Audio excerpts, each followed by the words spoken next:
Ce soir-là, j'ai compris qu'une main levée sur une mère peut détruire bien plus qu'un visage. Elle peut briser une famille entière. Je m'appelle Clémence Girard. J'ai 79 ans et voici l'histoire que j'ai portée seule pendant des mois, avant que la vie ne rende justice à sa manière.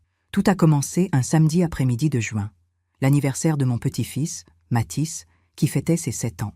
J'avais préparé son gâteau préféré, un moelleux au chocolat avec des éclats de noisettes, comme je le faisais chaque année depuis sa naissance. Dans ma cuisine, ce matin-là, j'avais sorti la vieille boîte en fer blanc où je gardais mes ustensiles. Une boîte bleu nuit, offerte par ma mère dans les années 50. Elle m'accompagnait dans chaque recette, dans chaque fête. C'était ma façon de prolonger l'amour.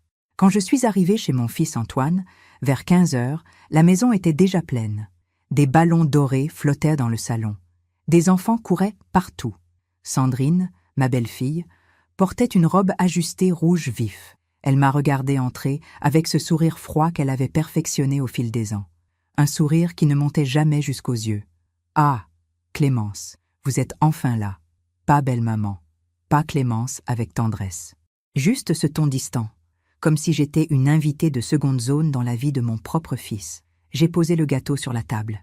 Mathis a couru vers moi, ses petits bras autour de ma taille. « Mamie, tu as fait mon gâteau. » Je lui ai embrassé le front. Mon cœur s'est réchauffé. C'était pour lui que je venais, pour lui que j'acceptais cette froideur. Puis Sandrine s'est approchée. Elle a soulevé le film transparent qui couvrait le gâteau. Elle l'a observé comme on inspecte une pièce défectueuse. « Clémence, vous avez encore mis des noisettes. Je vous avais dit que Mathis était devenu allergique. » Mon sang s'est glacé. Jamais Antoine ne m'avait prévenu. Jamais.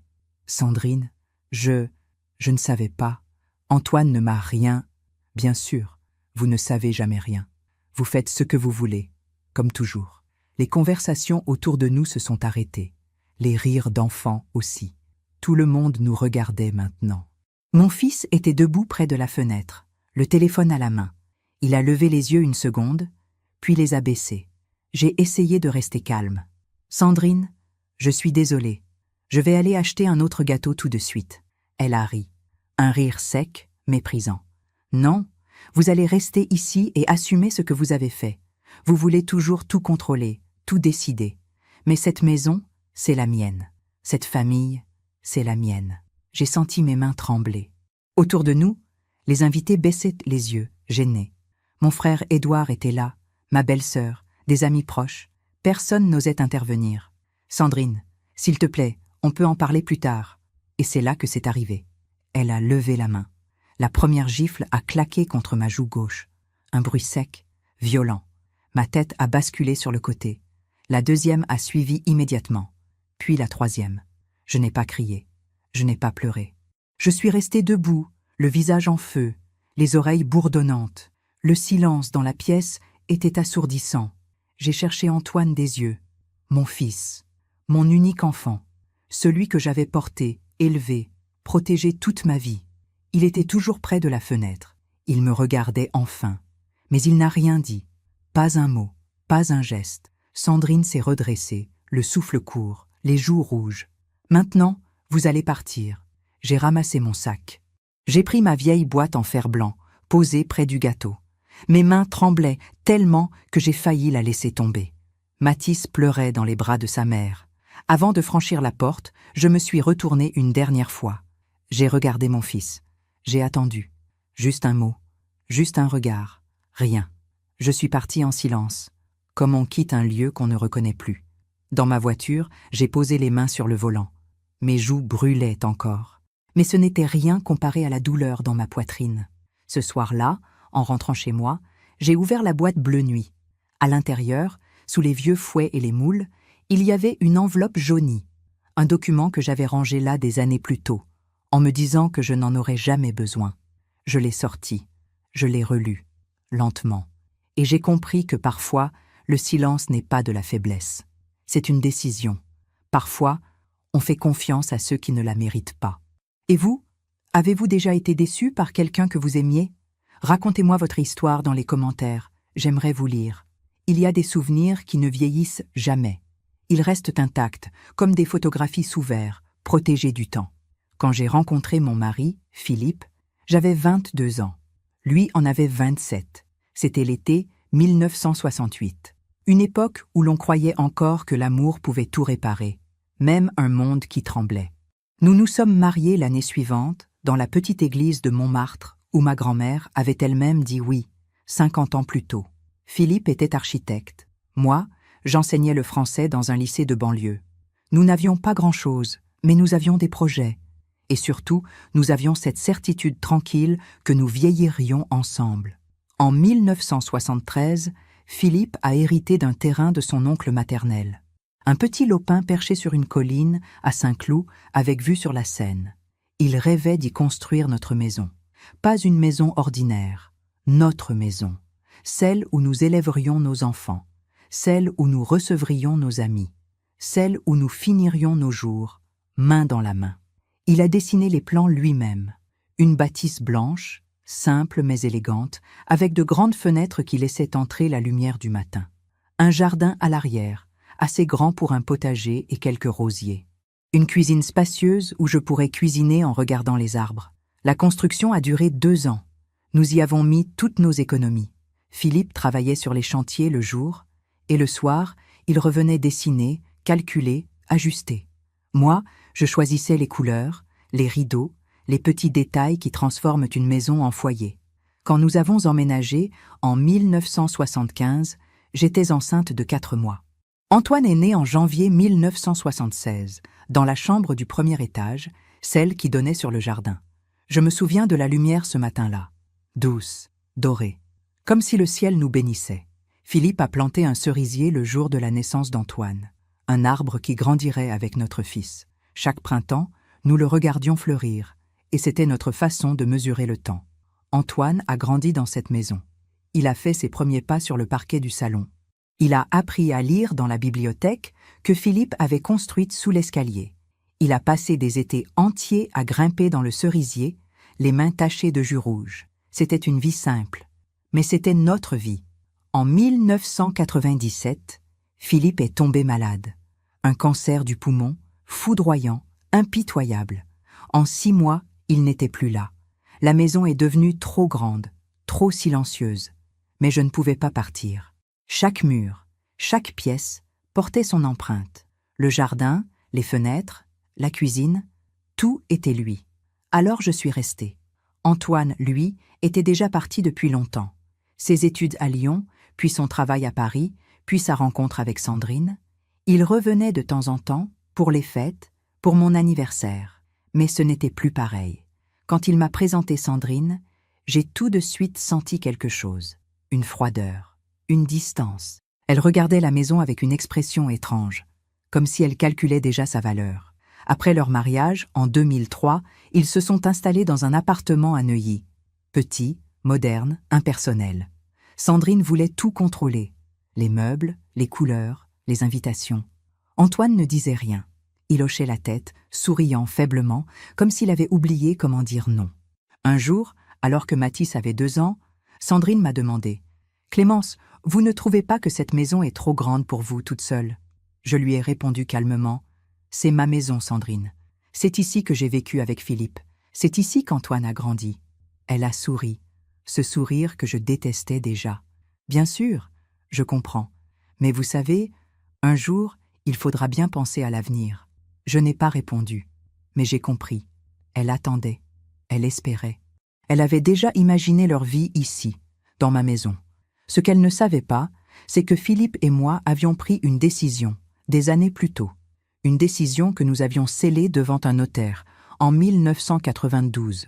Cette maison m'appartenait, entièrement, à mon nom, et à mon nom seulement. Dans le document que j'avais rangé dans la boîte bleue nuit, il y avait une clause très simple. En cas de non-respect, de menace ou d'humiliation envers moi, je pouvais révoquer toute promesse de transmission future. Philippe m'avait dit, ce jour-là, en signant « Clémence, cette maison c'est toi, c'est nous. Personne ne pourra te l'enlever. Jamais. » Le soir des gifles, en relisant ce document, j'ai pensé à lui. J'ai pensé à ses mains, à sa voix, à sa façon de me protéger, même après sa mort. Et j'ai pris ma décision. Le lendemain matin, j'ai téléphoné à Maître Renaud Lemoine, notre notaire de famille, un homme de 65 ans, rigoureux, intègre. Il connaissait notre histoire. Il avait rédigé ce document avec Philippe. « Maître Lemoine, j'ai besoin de vous. » Il y a eu un silence au bout du fil. Puis il a dit, doucement, « Madame Girard, que s'est-il passé ?» Je lui ai tout raconté. Les gifles, le silence de mon fils, l'humiliation devant toute la famille.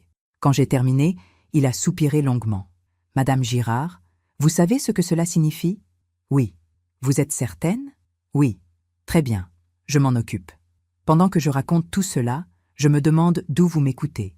Écrivez le nom de votre ville en commentaire. Il y a des vérités qu'on refuse de voir, parce que les accepter reviendrait à admettre qu'on s'est trompé. Sur les gens, sur l'amour, sur sa propre famille. Pendant des années, j'ai voulu croire que Sandrine finirait par m'accepter, que le temps adoucirait son regard, que la naissance de Mathis nous rapprocherait. Je me trompais.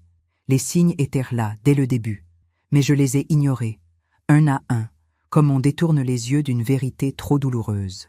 Le premier signe est apparu le jour de leur mariage, en 2003. La cérémonie avait lieu dans un château en Normandie, un endroit magnifique, coûteux, choisi entièrement par Sandrine.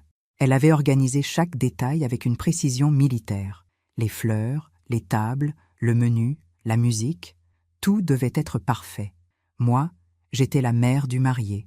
On m'avait attribué une table au fond de la salle, près des cuisines, loin de la famille proche, loin d'Antoine. Quand je lui en ai parlé, le matin de la cérémonie, il a haussé les épaules. « Maman, c'est Sandrine qui a fait le plan de table. Tu sais comment elle est? Elle aime que tout soit organisé. »« Mais Antoine, je suis ta mère. Je sais, maman. Mais aujourd'hui, c'est son jour. Laisse-la être heureuse. » J'ai souri. J'ai dit que je comprenais. Mais dans ma poitrine, quelque chose s'est serré. Le deuxième signe est venu l'année suivante. Philippe était mort depuis 7 ans déjà, mais chaque année, le jour de son anniversaire, j'allais déposer des fleurs sur sa tombe. Antoine m'accompagnait toujours. C'était notre rituel, notre façon de le garder avec nous. Mais cette année-là, quand je l'ai appelé pour fixer l'heure, il a hésité. « Maman, Sandrine et moi, on a prévu un week-end en Bretagne.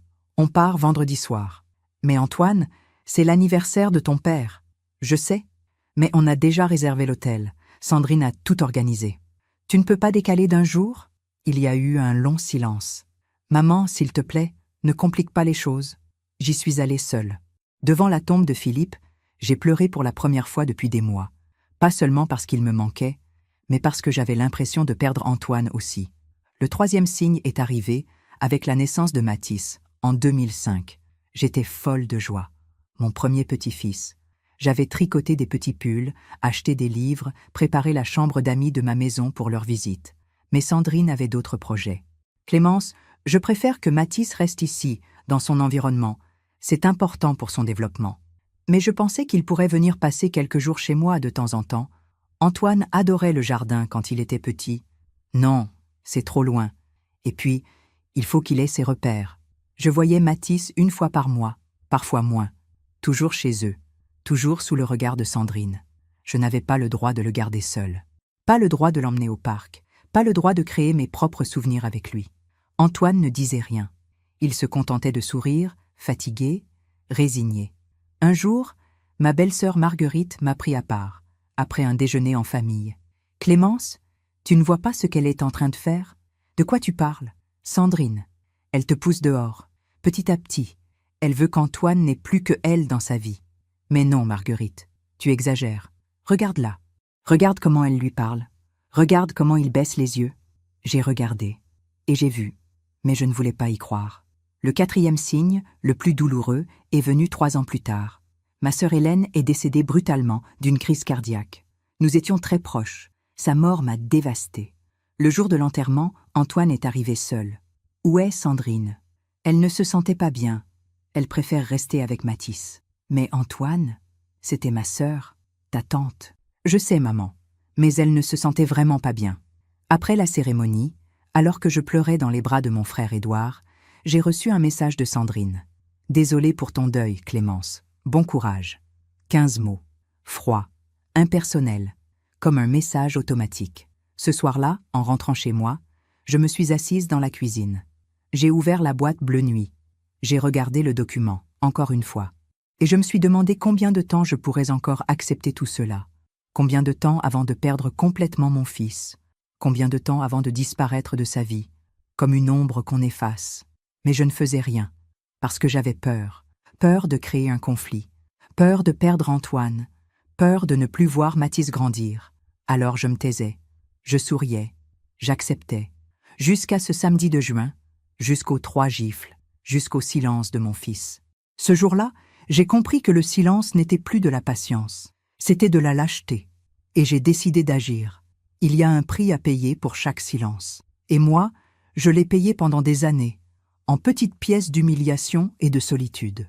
Après l'enterrement de ma sœur Hélène, quelque chose s'est cassé en moi. Pas brutalement, mais comme une fissure qui s'agrandit, jour après jour, jusqu'à ce que tout s'effondre. Je voyais Mathis de moins en moins. Les fêtes de famille se réduisaient à des repas rapides, tendus, où Sandrine contrôlait chaque conversation. Antoine parlait peu. Il avait pris du poids. Ses épaules tombaient, ses yeux évitaient les miens. Un soir de novembre 2014, je l'ai appelé. J'avais besoin d'entendre sa voix, de savoir qu'il allait bien. « Maman, je ne peux pas parler longtemps. Sandrine m'attend. Antoine, tu ne viens plus me voir. Cela fait 2 mois. Je sais, maman. Mais le travail, et Mathis a beaucoup d'activités. Et moi, il y a eu un silence. Toi, quoi? Je suis seule, Antoine.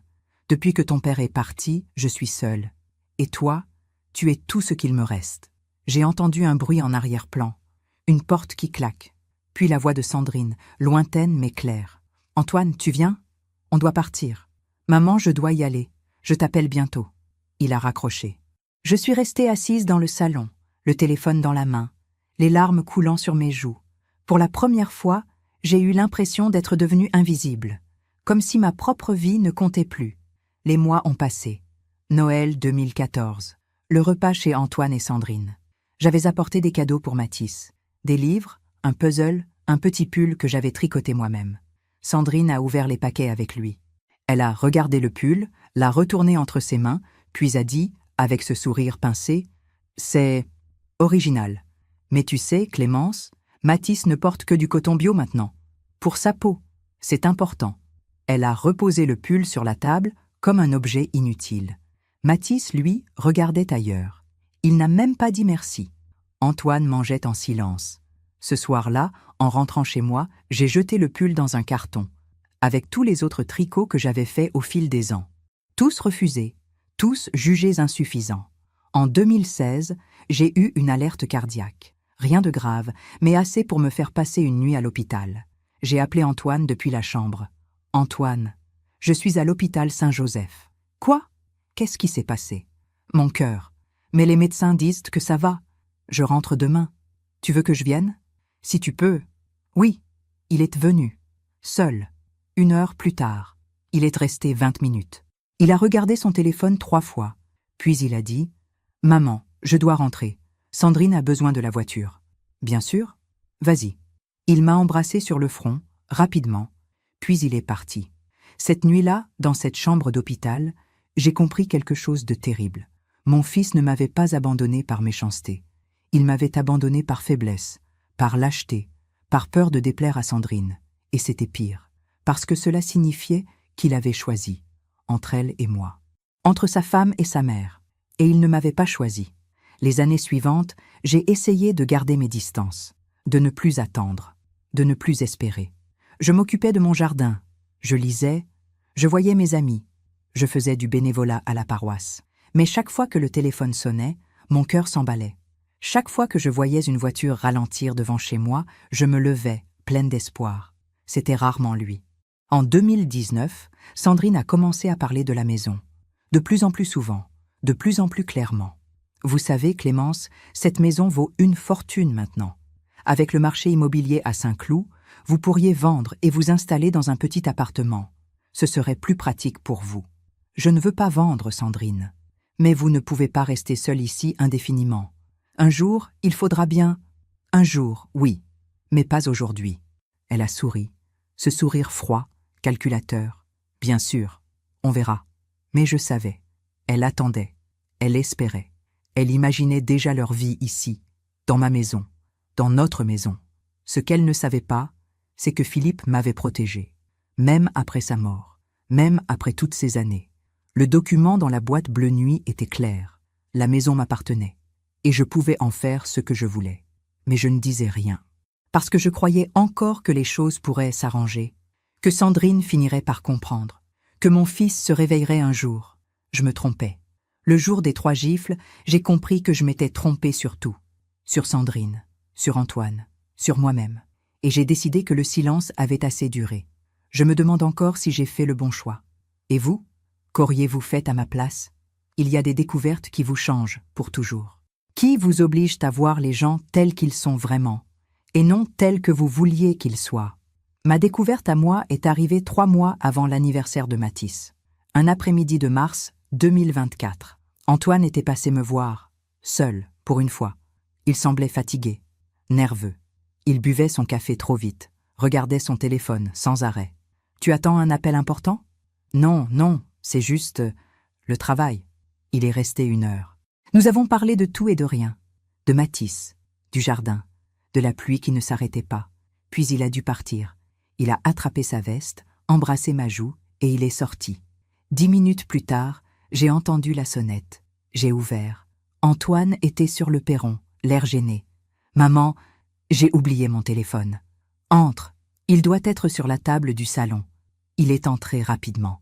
Mais le téléphone n'était pas sur la table, ni sur le canapé, ni dans la cuisine. « Tu as regardé dans la salle de bain ?»« Oui. » Je reviens. Je l'ai entendu monter l'escalier, fouiller, redescendre. Et c'est là que je l'ai vu. Son téléphone, posé sur le rebord de la fenêtre, derrière le rideau. L'écran allumé. Je l'ai pris. J'allais l'appeler. Mais à ce moment précis, un message est apparu. Sandrine. Elle est partie? Mon cœur s'est arrêté. J'ai regardé vers l'escalier. Antoine était encore en haut. Je n'aurais pas dû. Je le savais. Mais mes doigts ont glissé sur l'écran. La conversation s'est ouverte. Et j'ai lu. Sandrine, 17 mars, 14h12. Tu es chez ta mère? Antoine, 17 mars, 14h14. Oui, mais pas longtemps. Sandrine, 17 mars, 14h15. Elle a encore parlé de la maison? Antoine, 17 mars, 14h16. Non, pas aujourd'hui. Sandrine, 17 mars, 14h18. Il faut qu'elle vende, Antoine. On en a besoin. Mathis grandit. On étouffe dans cet appartement. Antoine, 17 mars, 14h20. Je sais, mais elle ne veut pas en entendre parler. Sandrine, 17 mars, 14h22. Alors, force-la. C'est ta mère. Elle t'écoutera. Antoine, 17 mars, 14h24. Ce n'est pas si simple. Sandrine, 17 mars, 14h26. Si, c'est simple. Tu lui dis qu'elle est trop vieille pour vivre seule. Tu lui dis que c'est dangereux. Tu lui fais peur. Et elle vendra. J'ai senti mes mains trembler. Mon souffle s'est coupé. J'ai continué à descendre dans la conversation. Des jours plus tôt. Des semaines. Sandrine, 12 février. Ta mère devient un poids, Antoine. Elle appelle tout le temps. Elle veut tout contrôler. Antoine, 12 février. Elle est seule, Sandrine, depuis la mort de papa. Sandrine, 12 février. Ça fait 27 ans. Il est temps qu'elle tourne la page et qu'elle nous laisse vivre. Antoine, 12 février. Sandrine, 12 février. Tu ne dis rien parce que tu sais que j'ai raison. Plus bas encore, janvier. Sandrine, 5 janvier. On pourrait vendre la maison de ta mère et acheter quelque chose de plus grand. Avec le prix du mètre carré à Saint-Cloud, on pourrait s'installer dans le 16e. Mathis aurait un vrai jardin. Antoine, 5 janvier. La maison est à elle, Sandrine. Pas à moi. Sandrine, 5 janvier. Pour l'instant. Mais un jour, elle sera à toi. Et à nous. Antoine, 5 janvier. Sandrine, 5 janvier. Tu es trop gentil, Antoine. C'est ton problème. Tu laisses tout le monde te marcher dessus, même ta mère. J'ai fermé les yeux. Les larmes brûlaient mes paupières. J'ai entendu les pas d'Antoine dans l'escalier. Rapidement, j'ai reposé le téléphone exactement où je l'avais trouvé, derrière le rideau. Il est entré dans le salon, essoufflé. Je ne le trouve nulle part. Regarde derrière le rideau, près de la fenêtre. Il s'est approché. Il a attrapé le téléphone, soulagé. « Ah, merci maman. Je ne sais pas comment... » Il m'a regardé, et pendant une fraction de seconde, j'ai eu envie de lui dire « J'ai lu, j'ai tout lu, mais je me suis tue. » Il m'a embrassé rapidement et il est parti. Je suis restée debout dans le salon, immobile, les mains vides. Pendant des jours, j'ai relu mentalement ses messages. Chaque mot, chaque phrase, chaque silence d'Antoine. Il ne m'avait pas défendu, pas une seule fois. Il avait laissé Sandrine m'insulter, me réduire à un obstacle, à un poids, et lui, il n'avait rien dit. Pire encore, il était d'accord avec elle. La maison, c'était cela qu'il voulait. Pas moi, pas ma présence, pas mon amour. Juste la maison. Le soir même, j'ai ouvert la boîte bleue nuit. J'ai relu le document. Les mots de Philippe résonnèrent dans ma tête, comme s'il me parlait depuis l'autre monde. Personne ne pourra te l'enlever. Jamais. J'ai pris ma décision ce soir-là. Mais je n'ai rien fait. Pas tout de suite. Je voulais leur laisser une dernière chance, une dernière occasion de me prouver que je comptais encore, que j'étais encore leur famille. L'anniversaire de Mathis, 3 mois plus tard, serait ce test. Je prierais, j'espérerais, je croirais. Et s'ils échouaient, alors j'agirais. Mais ils ont échoué. Les 3 gifles ont été leur réponse. Et moi, j'ai tenu ma promesse. Il y a un moment dans chaque histoire où tout bascule, où le mensonge devient trop lourd à porter, où la vérité, même douloureuse, devient la seule issue possible. Pour moi, ce moment est arrivé ce samedi de juin 2024, le jour de l'anniversaire de Mathis, le jour des 3 gifles. Je suis rentrée chez moi vers 17h, les joues en feu, le cœur brisé, les mains tremblantes. J'ai posé mes clés sur la console de l'entrée. J'ai regardé autour de moi. Cette maison, notre maison, celle que Philippe avait dessinée, celle où Antoine avait grandi, celle qui portait chaque rire, chaque repas, chaque moment de notre vie ensemble. Et j'ai compris qu'elle n'était plus à eux. Elle ne leur avait jamais appartenu. Ils voulaient les murs, le terrain, l'argent, mais ils ne voulaient pas l'âme de ce lieu. Ils ne voulaient pas Philippe. Ils ne voulaient pas moi. Je me suis assise dans la cuisine. J'ai ouvert la boîte bleue nuit. J'ai sorti le document. Et cette fois, je l'ai relu différemment. Pas avec tristesse, pas avec doute, avec clarté. Philippe avait tout prévu. Il savait que la vie pouvait devenir cruelle, que les gens pouvaient changer, que même l'amour d'un fils pouvait s'effacer sous l'influence d'une autre personne. Il m'avait protégée. Et maintenant, c'était à moi de me protéger. J'ai décroché le téléphone. J'ai composé le numéro de maître Renaud Lemoine. Il a répondu à la 3e sonnerie. Madame Girard. Sa voix était calme, posée, rassurante. Maître Lemoine, j'ai besoin de vous. Je vous écoute. Je lui ai raconté tout. Les messages que j'avais lus sur le téléphone d'Antoine, les années d'humiliation, les absences, le silence, et enfin, les 3 gifles, devant toute la famille, le silence de mon fils. Quand j'ai terminé, Maître Lemoine a poussé un long soupir. Madame Girard, je suis profondément désolé. Personne ne devrait vivre cela, surtout pas une mère. Maître, je veux activer la clause. Il y a eu un silence, puis sa voix s'est faite plus grave. Vous êtes certaine? Oui. Yann, vous savez ce que cela signifie? Votre belle-fille et votre fils habitent cette maison depuis 2022. 2 ans. Je leur ai prêté la maison quand leur appartement a été vendu. Je leur ai dit qu'ils pouvaient y vivre temporairement en attendant de trouver autre chose. Mais je n'ai jamais signé de bail, jamais donné mon accord pour une occupation permanente. Exactement. Juridiquement, ils sont occupants sans titre. Vous êtes en droit de demander leur départ. Alors, faites-le. Madame Girard, réfléchissez encore. C'est votre fils, votre petit-fils. Si vous faites cela, il se peut qu'il ne me pardonne jamais? Oui, j'ai regardé par la fenêtre. Le cerisier que Philippe avait planté le jour de la naissance d'Antoine. Ses branches lourdes de fruits rouges. Il était encore là, fidèle, enraciné. Maître Lemoine, ils m'ont déjà perdu. Ils l'ont choisi il y a longtemps. Très bien, je m'en occupe. Combien de temps? Je prépare la demande lundi. L'huissier peut intervenir mardi ou mercredi. Faites vite, s'il vous plaît. Comptez sur moi. J'ai raccroché. Ce soir-là, je n'ai pas dormi. J'ai pensé à Antoine, à ce petit garçon qui riait dans le jardin, qui grimpait dans le cerisier, qui se blottissait contre moi quand il avait peur de l'orage. Où était-il maintenant? Cet enfant que j'avais aimé plus que tout, avait-il disparu sous l'emprise de Sandrine? Ou avait-il simplement révélé ce qu'il était vraiment? Un homme faible, incapable de choisir, incapable d'aimer? Je ne savais plus. Le dimanche est passé lentement. Je n'ai pas quitté la maison. Je n'ai répondu à aucun appel. Mon frère Édouard m'a laissé 3 messages. Je les ai écoutés, mais je n'ai pas rappelé. Je voulais être seule, avec Philippe, avec cette maison, avec ma décision. Le lundi matin, Maître Lemoine m'a envoyé un message.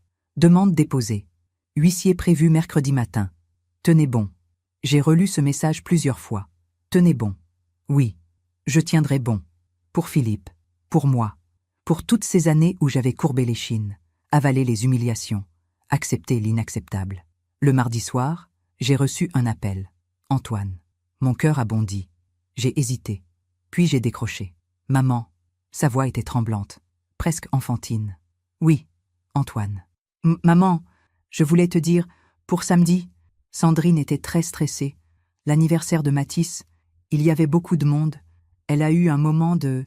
De quoi, Antoine? De panique. Elle ne voulait pas, elle ne pensait pas. Elle m'a giflé 3 fois, devant tout le monde. Et toi, tu n'as rien dit. Il y a eu un long silence. Maman, je ne savais pas quoi faire. Tu ne savais pas quoi faire? Je suis ta mère, Antoine. Je sais. Mais Sandrine, elle est comme ça. Quand elle est en colère, elle me frappe, et c'est normal pour toi? Non, non, ce n'est pas normal. Je lui ai parlé. Elle regrette. Oui, elle voulait t'appeler, mais elle avait peur que tu sois encore fâché. J'ai fermé les yeux. Les larmes coulaient silencieusement. Antoine, tu as choisi. Quoi? Tu as choisi. Entre elle et moi. Et tu ne m'as pas choisi. Maman, ce n'est pas si simple. Si, c'est exactement aussi simple que cela. J'ai raccroché. Je me suis assise dans le salon. J'ai attendu. Le lendemain matin, mercredi, un huissier allait frapper à leur porte, et leur monde allait s'effondrer. Comme le mien s'était effondré ce samedi de juin. La justice n'est pas toujours rapide, mais elle finit toujours par arriver. Il y a des moments qui changent le cours d'une vie, qui redistribuent les cartes, qui remettent chacun à sa place. Le mercredi matin, je me suis réveillée à 6 heures. Je n'avais presque pas dormi. Mon cœur battait vite, mes mains tremblaient légèrement. J'ai préparé du café. Je me suis assise près de la fenêtre de la cuisine. Le cerisier brillait sous la lumière du matin. Les oiseaux chantaient. Tout semblait paisible. Mais dans ma poitrine, c'était la tempête. Maître Lemoine m'avait prévenu. L'huissier passerait entre 9 heures et 10 heures. Il remettrait l'assignation en main propre. Une demande d'expulsion pour occupation sans titre. Délai légal. 30 jours pour quitter les lieux. 30 jours. 1 mois pour rassembler leurs affaires. Pour comprendre. Pour accepter que cette maison ne leur appartenait pas. Ne leur appartiendrait jamais. À 9h15, mon téléphone a sonné. Maître Lemoine. Madame Girard. C'est fait. L'huissier vient de remettre le document. J'ai fermé les yeux. Mon souffle s'est bloqué dans ma gorge. Comment ont-ils réagi? Votre belle-fille a ouvert la porte. Elle pensait que c'était un livreur. Quand l'huissier s'est présenté et lui a tendu l'enveloppe, elle a pâli. Elle a lu les premières lignes. Puis elle a essayé de refermer la porte. Mais l'huissier a insisté. Il a tout expliqué. La procédure, le délai, vos droits. Et Antoine? Il était derrière elle.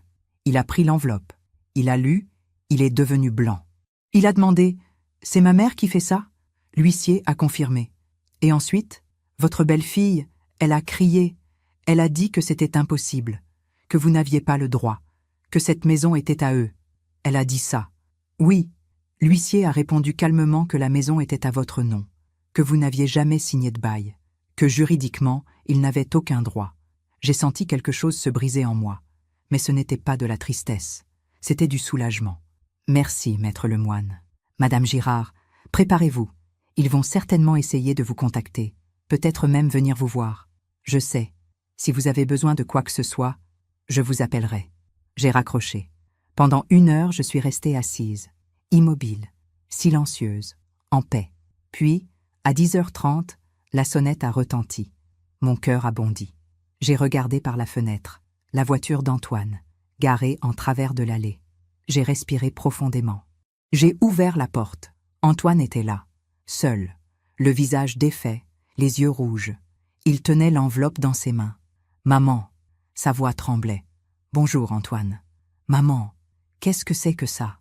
Il a levé l'enveloppe comme une accusation. « Tu sais très bien ce que c'est. Une demande d'expulsion ? Sérieusement ? Oui, Mais, maman, on vit dans cette maison. Mathis grandit ici. C'est notre maison. Non, Antoine, c'est ma maison. Il a reculé d'un pas, comme si je l'avais giflé. Mais, tu nous l'avais prêté? Tu avais dit... J'avais dit temporairement, en attendant que vous trouviez autre chose. Cela fait 2 ans, vous n'avez rien cherché. Parce qu'on pensait que je mourrais bientôt, que vous hériteriez? Il a ouvert la bouche. Aucun son n'est sorti. J'ai lu les messages, Antoine. Son visage est devenu livide. Quel message? Ceux entre toi et Sandrine, sur ton téléphone, en mars. Tu te souviens? Tu l'avais oublié chez moi. Il a fermé les yeux. Ses épaules se sont affaissées. Maman, Tu l'as laissé m'insulter. Tu l'as laissé dire que j'étais un poids, que j'étais trop vieille, que tu devais me forcer à vendre. Maman, ce n'était pas... Et samedi, elle m'a giflé. 3 fois, devant tout le monde. Et toi, tu n'as rien dit, rien fait. Les larmes coulaient maintenant sur ses joues. Je ne savais pas quoi faire. Tu ne savais pas quoi faire? Je t'ai élevé seule après la mort de ton père. J'ai sacrifié ma vie pour que tu aies tout ce dont tu avais besoin. Et toi, tu ne savais pas quoi faire. Maman, s'il te plaît, on n'a nulle part où aller. Vous avez 30 jours, c'est plus que ce que vous m'avez donné. Quoi? Vous m'avez giflé. Vous m'avez chassé de la fête de mon propre petit-fils. Sans préavis, sans dignité, sans respect. Il est tombé à genoux, devant moi, sur le perron de cette maison que Philippe avait construite, que j'avais entretenue, que j'avais aimée. Maman, je t'en supplie, retire cette demande. On va changer. Sandrine va changer. Je te le promets. Je l'ai regardé, cet homme à genoux, mon fils, mon enfant, mais je ne reconnaissais plus rien de lui. Antoine, relève-toi. Pas avant que tu me promettes. Relève-toi. Il s'est relevé lentement, les joues mouillées, les mains tremblantes. Tu as 30 jours. Après cela, si vous êtes encore là, les forces de l'ordre interviendront. Maman, ne m'appelle plus comme ça. Tu as perdu ce droit samedi dernier. J'ai refermé la porte. Je l'ai entendu crier derrière, supplier, frapper contre le bois, puis, finalement, partir. Je me suis assise dans l'entrée, le dos contre la porte. Les larmes coulaient, mais ce n'était pas de la tristesse, c'était de la libération. Pour la première fois depuis des années, j'avais dit non. J'avais défendu ma dignité. J'avais refusé d'être une victime. Philippe aurait été fier. Il y a une force qu'on découvre quand on a tout perdu, quand on n'a plus rien à perdre, quand la seule chose qui reste, c'est soi-même. Les jours qui ont suivi la visite d'Antoine ont été étrangement paisibles. Je m'attendais à des appels, à des messages, à des supplications, mais rien n'est venu. Le silence, un silence différent de celui d'avant. Pas un silence de soumission, un silence de clarté.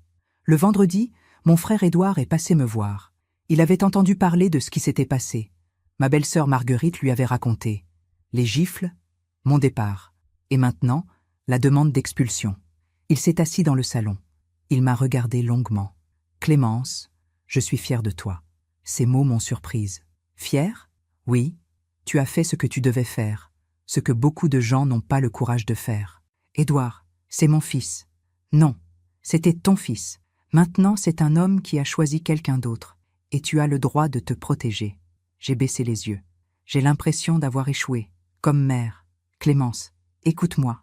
Tu n'as pas échoué. Tu as donné tout ce qu'une mère peut donner. L'amour, l'éducation, le sacrifice. Mais à un moment, les enfants font leurs propres choix. Et parfois, ces choix nous blessent. Ce n'est pas ta faute. Ces paroles m'ont fait du bien.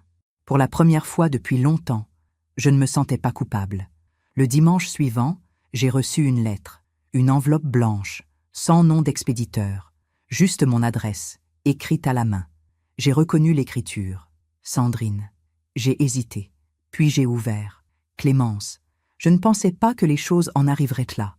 Je sais que j'ai été dure avec vous, peut-être trop, mais vous ne comprenez pas ce que c'est de vivre dans l'ombre de quelqu'un. Vous étiez toujours là, toujours présente, toujours en train de juger. Antoine vous aime, mais il m'aime aussi. Et je ne pouvais pas accepter de partager sa vie avec vous. Maintenant, vous nous mettez à la rue. Nous, votre fils, votre petit-fils. Vous pensez que c'est de la justice? Non, c'est de la cruauté. Mais je ne vous supplierai pas. Si vous voulez cette maison plus que votre famille, alors gardez-la. Vivez-y seul, vieillissez seul, mourrez seul. Nous partirons. Et vous ne nous reverrez jamais. Sandrine. J'ai relu cette lettre 3 fois. Chaque mot était une accusation, chaque phrase, un reproche. Mais pour la première fois, cela ne m'atteignait plus. Parce que j'avais compris quelque chose. Sandrine ne m'avait jamais vue comme une personne, seulement comme un obstacle, quelque chose à contourner, à écarter, à éliminer. Et Antoine l'avait laissé faire. J'ai plié la lettre, je l'ai rangée dans la boîte bleu nuit, avec le document juridique, avec tous les souvenirs douloureux de ces dernières années. Puis j'ai refermé la boîte. C'était fini. Les jours ont passé. 10 jours, 15, 20. Je ne les ai pas revus. Je n'ai reçu aucun appel, aucun message. Le 28e jour, un camion de déménagement s'est garé devant la maison de Saint-Cloud. J'ai appris par Maître Lemoine qu'ils avaient trouvé un appartement à Boulogne-Billancourt. Plus petit, plus cher, mais ils n'avaient pas le choix. Le 30e jour, Maître Lemoine m'a appelé. « Madame Girard, ils sont partis. La maison est vide. Vous pouvez revenir quand vous voulez. » « Revenir ? Oui, c'est votre maison après tout. »« Non, Maître Lemoine. Non, je ne veux plus y vivre. Cette maison était pour Philippe et moi, pour notre famille. Mais cette famille n'existe plus.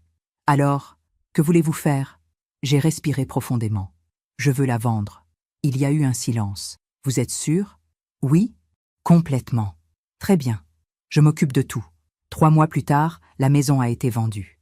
À une jeune famille. Un couple avec 2 enfants. Ils avaient les mêmes rêves que Philippe et moi, 50 ans plus tôt. Construire une vie, élever leurs enfants, vieillir ensemble. Quand j'ai signé les papiers, j'ai pleuré. Mais c'était des larmes de paix. Avec l'argent de la vente, j'ai acheté un petit appartement lumineux près du jardin du Luxembourg. 2 pièces. Un balcon avec vue sur les arbres. Assez pour moi. Pour mes livres. Pour mes souvenirs. J'ai donné une partie de l'argent à mon frère Édouard. Une autre partie à des associations qui aident les femmes victimes de violences. Parce que j'avais été une victime, moi aussi. Pas de coups répétés, mais d'humiliation, de mépris, de silence. Et avec ce qui restait, j'ai ouvert un compte d'épargne. Pour Mathis, pour ses études, pour son avenir. Même si je ne le verrais peut-être plus jamais, je voulais qu'il sache qu'une grand-mère l'avait aimé, qu'elle avait pensé à lui, jusqu'au bout. Un soir d'octobre, assise sur mon balcon, j'ai sorti la boîte bleu nuit. Je l'ai ouverte une dernière fois. Le document juridique, la lettre de Sandrine, les photos de Philippe, les souvenirs douloureux et beaux. Et j'ai compris que tout cela m'avait mené ici, à ce balcon, à cette paix, à cette vie nouvelle. J'avais perdu mon fils. Mais j'avais retrouvé ma dignité. Et c'était suffisant. Il y a une loi invisible dans l'univers, une loi que personne ne peut contourner. Ce que l'on donne, on le reçoit. Ce que l'on sème, on le récolte. Et parfois, la vie se charge elle-même de rendre justice. 2 ans ont passé depuis mon départ de la maison de Saint-Cloud. 2 années de paix, de silence, de reconstruction. Je vivais ma petite vie tranquille dans mon appartement près du Luxembourg. Je lisais, je me promenais. Je prenais le thé avec mes amis. J'avais rejoint un club de lecture. Je faisais du bénévolat à la paroisse. Ma vie était simple, mais elle était mienne. Je n'avais plus aucune nouvelle d'Antoine, ni de Sandrine, ni de Mathis. Parfois, la nuit, je pensais à mon petit-fils. Je me demandais s'il se souvenait de moi, de mes gâteaux, de mes histoires, de mes bras qui le serraient fort. Mais je ne cherchais pas à les contacter. J'avais fait mon deuil, j'avais tourné la page. Et puis, un matin de novembre 2026, mon frère Édouard m'a appelé. « Clémence, tu as des nouvelles d'Antoine ?»« Non. Pourquoi ? Marguerite l'a croisé hier, au supermarché. Elle dit qu'il avait l'air détruit. » « Détruit ? Oui, maigre, fatigué, les yeux cernés. Elle lui a demandé comment il allait. Il a à peine répondu. Mon cœur s'est serré malgré moi. Et Sandrine ? Il était seul. 3 jours plus tard, j'ai reçu un appel, un numéro inconnu. J'ai hésité. Puis j'ai décroché. « Allô ? Madame Girard ?» Une voix de femme. Jeune, professionnelle. « Oui, je suis docteur Moreau. Je vous appelle de l'hôpital Cochin. Votre fils, Antoine Girard, a été admis ce matin. Vous êtes noté comme contact d'urgence. » Mon sang s'est glacé. Qu'est-ce qui s'est passé ? Il a fait un malaise, épuisement, dépression sévère. Il est stable maintenant, mais il demande à vous voir. Moi? Oui. Il répète votre nom depuis qu'il a repris connaissance. J'ai fermé les yeux. Mon cœur battait si fort que j'avais du mal à respirer. Madame Girard? Vous êtes toujours là? Oui, j'arrive. 1 heure plus tard, j'étais dans le couloir de l'hôpital Cochin. 6e étage, chambre 317. J'ai frappé doucement. Personne n'a répondu. J'ai poussé la porte. Antoine était allongé dans le lit, pâle, amaigri, les traits tirés, une perfusion dans le bras. Il a tourné la tête vers moi. Ses yeux se sont remplis de larmes. « Maman !» Je me suis approchée lentement. Je me suis assise sur la chaise près du lit. « Bonjour Antoine. Tu es venu ?» « Oui. » Il a fermé les yeux. Les larmes ont coulé sur ses joues creuses. « Je suis désolée, maman. Je suis tellement désolée. Je n'ai rien dit. J'ai attendu. Sandrine, elle est partie. J'ai senti mon cœur se serrer. Quand? Il y a 6 mois. Elle a rencontré quelqu'un d'autre.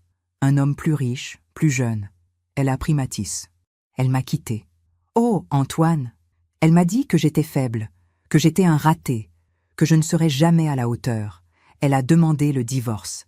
Elle a obtenu la garde exclusive de Mathis. Je ne le vois qu'un week-end par mois. Sa voix se brisait. L'appartement à Boulogne. Je ne pouvais plus le payer. J'ai dû déménager. J'habite maintenant dans un studio à Montreuil. 25 mètres carrés. Il a ouvert les yeux. Il m'a regardé. J'ai tout perdu, maman. Ma femme, mon fils, ma maison, mon travail. Tout. Ton travail? Je ne dormais plus. Je ne mangeais plus. Je faisais des erreurs. Mon patron m'a licencié il y a 3 mois. Il s'est mis à pleurer. Comme un enfant. Comme le petit garçon qu'il avait été. J'ai pensé à toi tous les jours. À ce que je t'avais fait. À comment je t'avais abandonné. Et maintenant, je suis seule. Comme tu l'étais. J'ai posé ma main sur la sienne. Elle était froide, tremblante. Antoine, tu n'es pas seul. Il a relevé la tête, surpris. Quoi? Tu as fait des erreurs terribles. Tu m'as blessé plus profondément que tu ne pourras jamais l'imaginer. Mais tu es mon fils, maman. Après tout ce que je t'ai fait, tu me pardonnes? J'ai respiré profondément. Je ne sais pas encore si je peux tout pardonner. Mais je peux être là, maintenant. Il a serré ma main, fort, comme s'il avait peur que je disparaisse. 2 semaines plus tard, Antoine est sorti de l'hôpital. Il a commencé une thérapie. Il cherche un nouveau travail. Il essaie de reconstruire sa vie. Nous nous voyons 1 fois par semaine, pour un café, pour parler, pour penser les blessures. Ce n'est pas comme avant, ça ne le sera jamais. Mais c'est un début. Quant à Sandrine, j'ai appris par Édouard qu'elle vivait maintenant dans un appartement luxueux dans le 16e arrondissement, avec son nouveau compagnon, un homme d'affaires de 55 ans. Mais j'ai aussi appris autre chose. Mathis refuse de lui parler. Il est en colère. Il lui en veut d'avoir détruit sa famille, d'avoir éloigné son père, d'avoir tout sacrifié pour l'argent. Il a 9 ans maintenant, et il commence à comprendre. Un jour, peut-être, il voudra me voir, me connaître, savoir qui était cette grand-mère qu'on lui a enlevée. Et si ce jour arrive, je serai là. Parce que la vie finit toujours par rendre ce qu'on lui donne. Sandrine m'avait traité de vieille femme inutile, de poids, d'obstacle. Aujourd'hui, elle vit dans le luxe. Mais elle est seule. Son fils la rejette. Son nouveau compagnon, j'ai entendu dire, la traite avec le même mépris qu'elle me traitait. Et moi, qui suis partie avec ma dignité, je vis en paix. La vie finit toujours par rendre ce qu'on lui donne. Il y a des leçons qu'on n'apprend que dans la douleur, des vérités qu'on ne comprend qu'après avoir tout perdu, des forces qu'on ne découvre qu'au moment où l'on croyait être brisé. Aujourd'hui, j'ai 81 ans. Cela fait maintenant 3 ans que j'ai quitté la maison de Saint-Cloud. 3 ans que j'ai fermé la porte sur une vie qui n'était plus la mienne. Et je ne regrette rien. Chaque matin, je me réveille dans mon petit appartement près du Luxembourg. Je prépare mon café. Je m'assois sur mon balcon. Je regarde les arbres, les passants, la vie qui continue. Et je me sens libre. Libre de l'humiliation, libre du silence, libre de la peur de déplaire. Antoine et moi, nous nous voyons toujours. 1 fois par semaine, parfois 2. Il va mieux. Lentement. Il a trouvé un travail, pas aussi prestigieux qu'avant, mais un travail honnête. Il paie son loyer. Il reconstruit sa vie. Nous parlons. Vraiment. Pour la première fois depuis des années. Il m'a dit, il y a quelques mois, « Maman, j'ai compris quelque chose. Pendant toutes ces années avec Sandrine, je n'étais pas moi-même. J'étais devenu quelqu'un d'autre, quelqu'un de faible, quelqu'un qui avait peur. Peur de quoi? Peur d'être seule, peur qu'elle parte. Alors je faisais tout ce qu'elle voulait, même quand c'était injuste, même quand ça te faisait du mal. Et maintenant, elle est partie quand même. Et je me retrouve avec toutes ces erreurs, toute cette honte. Je lui ai pris la main. Antoine, on ne peut pas changer le passé. On peut seulement choisir qui on veut devenir. Il a hoché la tête, les yeux brillants. Je veux devenir quelqu'un dont tu pourrais être fier. Tu l'es déjà, en faisant ce chemin, en acceptant tes erreurs. Il y a 2 mois, j'ai reçu une lettre, une enveloppe blanche. L'écriture était maladroite, enfantine. J'ai ouvert. Chère mamie Clémence, je m'appelle Mathis. Tu ne me connais peut-être plus. J'ai 11 ans maintenant. Papa m'a parlé de toi. Il m'a dit que tu faisais les meilleurs gâteaux au chocolat du monde. Il m'a dit que tu avais un grand cœur. Et que c'était lui qui avait fait des erreurs. Pas toi. Maman ne veut pas que je t'écrive, mais je le fais quand même, parce que j'ai besoin de savoir. Est-ce que tu m'aimes encore? Mathis. J'ai pleuré en lisant cette lettre. J'ai pleuré pendant 1 heure. Puis j'ai répondu. Mon cher Mathis, oui, je t'aime. Je t'ai toujours aimé. Et je t'aimerai toujours. Peu importe le temps qui passe. Peu importe la distance. Si un jour tu veux me voir, ma porte sera toujours ouverte. Avec tout mon amour, ta mamie Clémence. Nous nous écrivons maintenant, 1 fois par mois.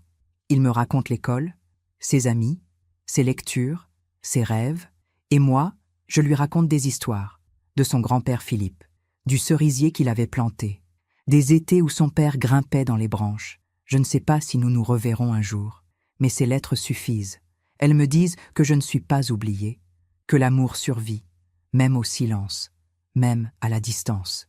Ce matin, j'ai ouvert la boîte Bleu Nuit une dernière fois. J'ai regardé tout ce qu'elle contenait. Le document juridique, la lettre de Sandrine, les photos de Philippe, les souvenirs, et j'ai compris que cette boîte avait été ma force, mon armure, ma protection. Mais je n'en ai plus besoin. J'ai sorti les photos de Philippe. Je les ai encadrées. Je les ai accrochées dans mon salon. J'ai sorti le document juridique. Je l'ai déchiré, lentement, en petits morceaux, parce qu'il a fait son travail. Il m'a protégée. Mais maintenant, il appartient au passé. J'ai sorti la lettre de Sandrine, je l'ai relue une dernière fois, et je l'ai brûlée, dans un petit bol en céramique. J'ai regardé les mots disparaître dans les flammes, et j'ai senti quelque chose se libérer en moi. Le pardon, pas pour elle, pas vraiment, mais pour moi, pour me libérer du poids de la colère, de l'amertume, du ressentiment, parce que porter la haine, c'est comme boire du poison en espérant que l'autre meure. Et moi, je veux vivre. Maintenant, la boîte Bleu Nuit ne contient plus que de beaux souvenirs. Des recettes, des lettres d'amour de Philippe, des photos de mon fils quand il était petit, les choses qui méritent d'être gardées. Si mon histoire peut servir à quelque chose, c'est ceci. Ne laissez personne voler votre dignité. Jamais. Même si c'est quelqu'un que vous aimez. Même si c'est votre propre famille. Parce qu'à la fin, la seule personne avec qui vous devez vivre, c'est vous-même. Et vous méritez de vous respecter. Je pense souvent à cette phrase que Philippe me disait. « Clémence, tu as un cœur immense, mais n'oublie jamais. Donner son cœur ne signifie pas se perdre soi-même. » Il avait raison. J'ai donné mon cœur. J'ai aimé. J'ai pardonné. J'ai tout sacrifié. Mais quand il a fallu choisir entre eux et moi, j'ai choisi ma dignité. Et c'était le bon choix. Aujourd'hui, je vis seule. Mais je ne suis pas seule. J'ai mes amis, mon frère, mon neveu et ma nièce, les bénévoles de la paroisse, les membres du club de lecture. J'ai mes promenades dans le jardin, mes livres, mon balcon. J'ai mes lettres avec Mathis, mes cafés avec Antoine. Et j'ai moi-même, entière, digne, libre. C'est peut-être cela, la vraie richesse. Non pas ce qu'on possède, mais ce qu'on refuse de perdre. Merci de m'avoir écouté jusqu'au bout. Si cette histoire a touché votre cœur, abonnez-vous et activez la cloche pour entendre d'autres femmes qui ont transformé la douleur en sagesse. Chaque jour, une femme, une leçon de vie. Partagez cette histoire avec quelqu'un que vous aimez. Parfois, une histoire change toute une journée. Que Dieu vous bénisse et à très bientôt.